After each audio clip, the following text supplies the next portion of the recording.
Welcome to Still with Purpose. This is Amanda and Christy. Our goal is to dig deep and discuss real, raw subjects in pursuit of greater self-awareness, positive transformation and healing, and to link arms and journey with you to find purpose and passion in life. Welcome back. Today's episode is, how important is it to you to be right?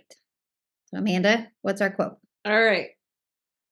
Whenever I have a need to be right, it drastically impacts my attitude, response, and grace given and received. So one of the things I learned probably 20 years ago in personal development seminar that I was attending was that the number one disease that we have as humans is the need to be right. And I want you to ponder that, because it doesn't make sense right away. But when you start breaking it down, your need to be right affects everything. It gets you in fights. It creates combativeness. For some subjects, you will die on the hill to be right about that subject. Like, you cannot let it go. And it's the core of every war, issues, politically, religious differences. It's in everything. And if you can stop and say, why am I so triggered again? We're going to talk about triggers a lot because it's important. But why am I triggered about this? What do I need to be right about? Why am I so angry? I obviously need to be right about this. So hear me out, because this actually wraps right into a crappy core belief. And what a crappy core belief is something you attain or attract when you're young, 3 to 7, let's say. Something occurred in your life and you took on a crappy core belief, and you've been repeating it and needing to be right about it the rest of your life until you locate this crappy core belief and decide that you're not going to have that belief about yourself. So I'll share mine. I've uncovered probably like 15, 20 years ago, I'm not worth sticking around for, I'm not worth fighting for, and I'm not enough. Those were my crappy core beliefs. So if you can imagine, you go forward in life and we just have this inherent need to be right. So we go at every relationship bringing our crappy core belief and needing to be right about it. So what kind of guy am I going to attract into my life? I'm going to attract the guy that speaks very loudly to my truth, my belief about myself, that I'm not worth fighting for or sticking around for. So guess what I've done in my marriages that have not worked? I found men that would not stick around. It's huge. If you can dig into your crappy core belief for one, but also just the need to be right about it. How much do you need to be right about that belief about yourself? And then you can start going into, this is the job I picked because my crappy core belief. This is the mate I picked. This is the attitudes I have towards life. This is how I feel in the world because of this belief about myself. And I have to be right about it. Makes total sense. So going back to the need to be right, I always feel the need for the other person to tell me I'm right, to agree with me. And I may have a belief in my heart. I know based on my walk with God, I feel is true, that I'm not questioning at all. But in conversation with somebody else, if they don't have that same belief, I go back to the conflict again and again and again, because I feel this need to hear them say they agree with me. When in reality, I don't need that validation. I have to remind myself that's just the need to be right all over again and go with the confidence of what I know to be true, Yeah, true for you.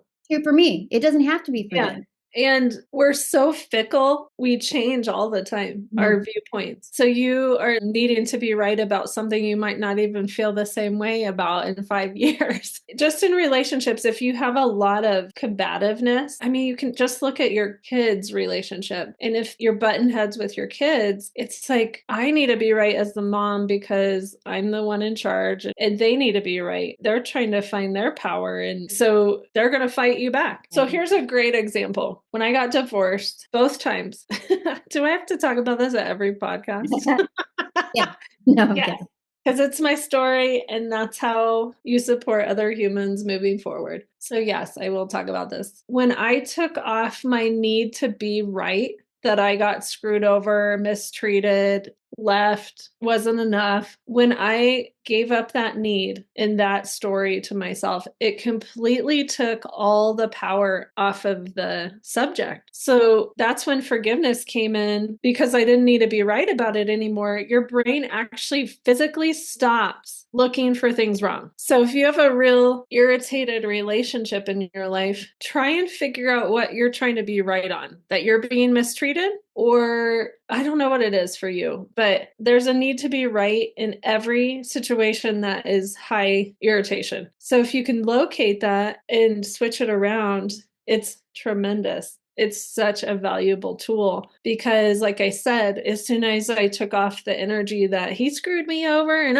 he's such a whatever, I just didn't care anymore. I was like, cool. I don't need anyone to agree with me that that was poor treatment. I'm just going to choose something else. Like, this is taking too much energy, and now I can forgive this person, and now I can actually hang out in the same room, and now my kids can go to all their events with their dad and their mom. So it's an extremely powerful tool if you start noticing that one. But you knew in your heart that there was some mistreatment there and there was some wrongdoing, but you didn't have to have it validated to know that. Yeah.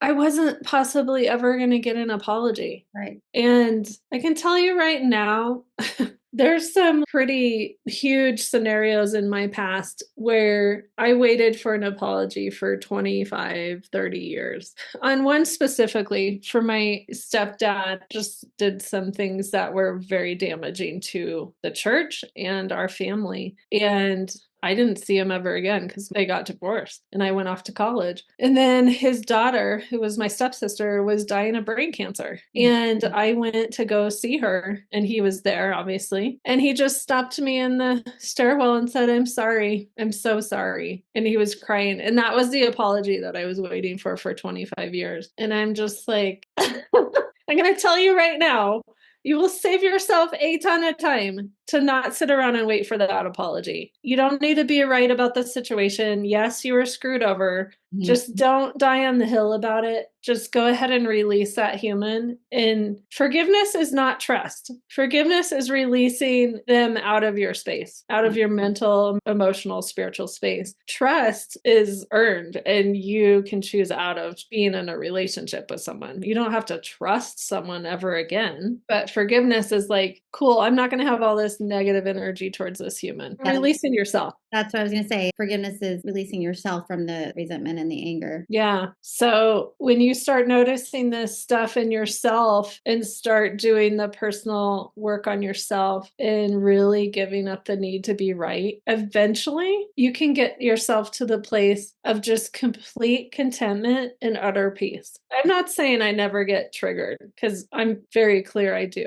but it's not a situation of utter turmoil unless I choose to downward spiral around it. But that's usually when I'm tired and I haven't spent time with God or something, or many things at once happened and I just was overwhelmed in responses. But for the most part, I just go, okay, if that's how you want to act, I don't have to choose into that or be a part of it or hold people really capable of their own crap, basically. Yeah.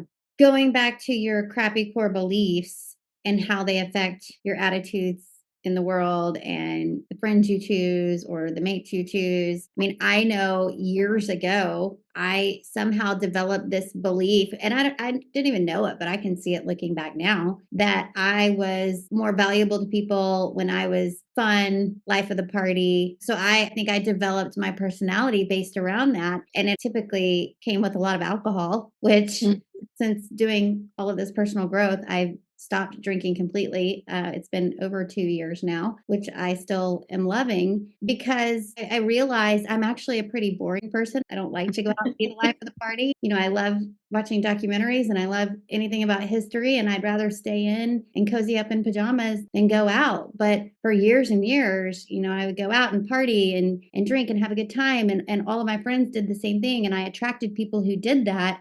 Well, now that I truly know who I am, I don't have much in common with the people who still enjoy doing that or thought of me as the life of the party. So those crappy core beliefs can really affect everything about your life and your environment and the choices that you make. Yeah, it's massive. And you kind of brought up the crappy core belief that I just got in the last 4 months, probably just recently, that I'm not worthy of love if I'm not valuable is a new layer core belief that I got. And quite honestly, I've been pondering that for quite a while because like our last episode of how we judge everyone harshly.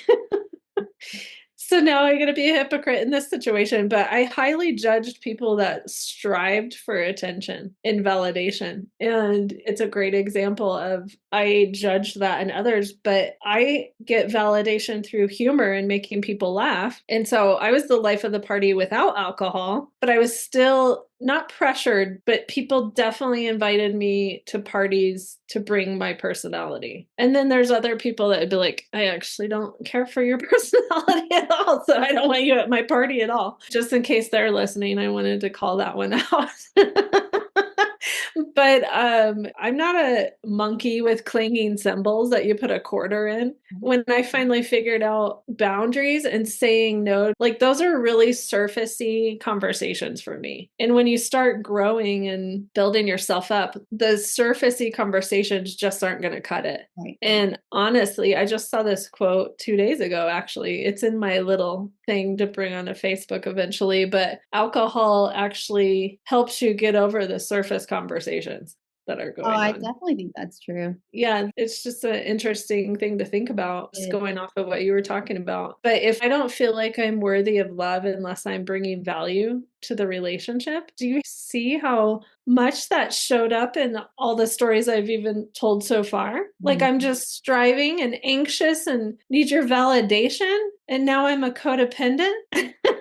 So, like, when you start digging through this stuff, it's not easy work. Every subject we're talking about is not easy work. But if we can bring up a subject that triggers something in you to be like, oh my gosh, that's the deepest thing I've heard in 5 years, because that's how my personal growth relationship has been, and you really dig into it, it could be the one tool that changes your whole trajectory. So, since that was a recent one for me, I found myself in some relationships where I was like, I gotta stop what we're doing because I am striving and affected by this relationship when I'm not getting validated. I don't feel like I'm being loved because I'm not being validated. And then I was like, oh, I'm trying to be worthy of love by being valuable again. I mean, I had a hard conversation and, it changed a friendship for me because I asked for what I needed. I needed to pull away because I can't do this to myself again. I'm being affected by our relationship. So I need to step back and stop trying to be valuable to you because I am worthy of love and I am worth sticking around for. When you can switch your crappy core belief, it will be a game changer because it absolutely has affected you your whole entire life. Going back to my crappy core belief that I had to be always fun and always life of the party, now I can see that I am still an engaging and interesting person, much more actually, when I want to talk about boring things and when I want to stay home and when I want to have deeper conversation. And even though somebody else may not find that fun or exciting, that's okay. I can choose to not be a part of that relationship. I can stay true to myself and I don't have to go against what I know to be my authentic self. And that's self-awareness, knowing that I can make those choices. Yeah. So you'll want to do some deeper work on your actual crappy core belief because it's more of a sentence like using the one you did. I'm not worthy of love unless I'm fun. And I have a great thing to put everyone through if they want to do the work. You guys can always choose in or out, obviously. I'm not sitting in your house asking you if you did this work. This piece is so powerful. It's probably the number one tool I have learned in all 20 plus years of personal development seminars. This tool was probably mentioned in a 10-minute piece presented by the facilitator. 10 minutes out of like a 7-day course. Okay. So this one was the most powerful tool. And I want you guys to have it because It's a game changer for sure. So I want you to take a scenario in your life that was very hurtful to you, devastating, hurtful, maybe a trauma that happened to you in your life. Now, I had my friend do this and I told her the same thing, like just pick one subject. You know, she had quite a bit of trauma and she's like, okay, cool. And I said, well, get back to me when you have your answer. And I can't wait to hear what you find. And she went back to birth and she's my age. So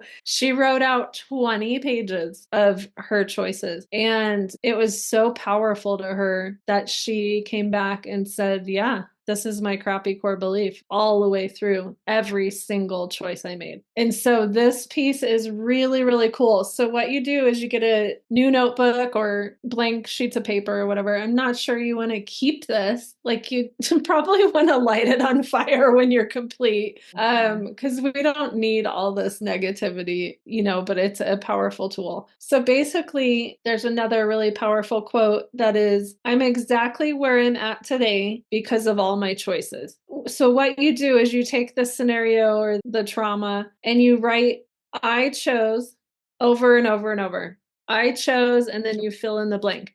I chose to get married to my second husband very quickly. I chose to overlook major red flags and addictions. I chose to not cancel my wedding. I chose to stay when we had a horrific honeymoon. Horrific. I can probably beat out several hundred stories on bad honeymoons. I hope we can hear that someday. Yeah, maybe it's going to come out in my next book. But I have to be healed in order to write about it from a personally responsible place. But do you hear the personal responsibility in the statement of I chose? That's going to empower you because eventually you get to the point where you're like, okay, cool. I made all those choices. And now I'm going to choose this. Now I'm going to choose healthy relationships. Now I'm going to choose out of addiction. Now I'm going to choose that I do love myself and that I am worthy of cherishing. So go through, write out every choice you can think of. And number one question from people on this exercise is, I didn't choose to be sexually abused. Okay, that's correct. You didn't. Whatever happened to you as a child is not a choice that you made, but you did choose to write your crappy core belief off of that scenario. And you did choose to live that the rest of your life. You chose that you're not enough or you're despicable or disgusting or whatever you decided was your crappy core belief is something that you have carried into adulthood. So you did choose many, many things after you decided what your crappy core belief was. But in no way am I saying you chose your trauma. So once you do that, write as many pages as you want. And it's just, I chose. Don't write anything else besides that. And eventually you're going to see your crappy core belief come out of all that. There's a theme in all your choices and they're devastating and they're demolishing your character and they're just marring you as a beautiful woman. You know, like this core belief mars you. It's not who God created you to be. But if you can imagine stopping this core belief, how much you're going to change the trajectory of your life because you're not coming at all relationships, job, dreams. Even your dreams will change because you actually believe you're worthy of them. So it's a tremendous piece. I could see how that would be so empowering because if you see it in print that you made this choice, then you know logically you could have made another choice and you still can make different choices. Yeah, because you're in charge of yourself. So now you can shift it. You don't have to be the person that has to be right about that belief anymore. You can give up your need to be right, that you're not enough. And it's a beautiful, beautiful thing.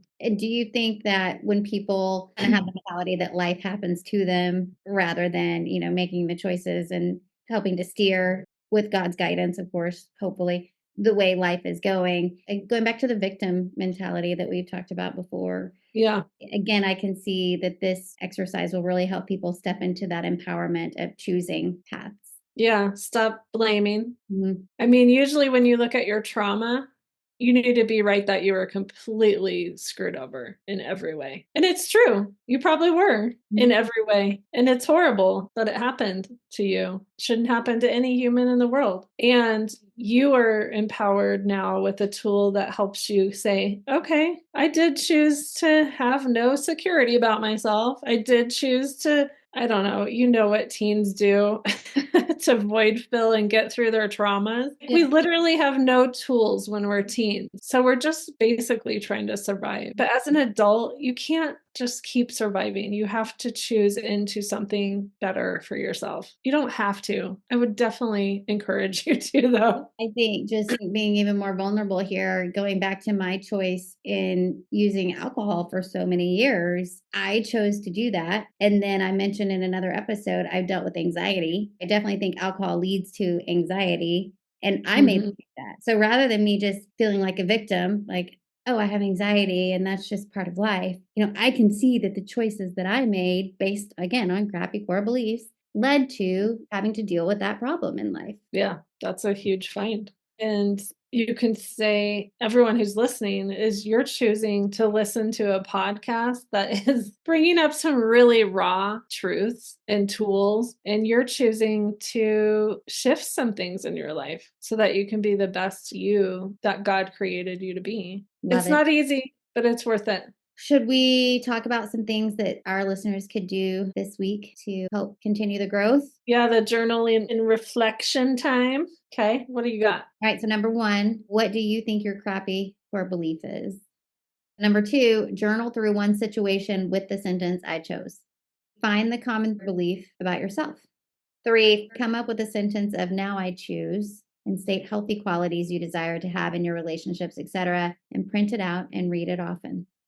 This is such a pattern in us. It's so like in our cell. It's on a cellular level belief system like that. It takes a while to retrain that and to have reminders around your house or even on your phone screensaver. It just helps you go, okay, I'm choosing that crappy core belief right now because this is exactly what I'm creating for myself. And you can have healthy conversations, guys. You can stop the madness. Some people will say, no, I'm not changing. And others will be like, thank you for telling me that. I really want to help you in that area too. I want to be the best and I want you to be the best. So thank you for that information. Tell a couple friends that know you very well, that love you highly. I'm not saying go tell the critical people. It's a really powerful thing and I hope you take it on.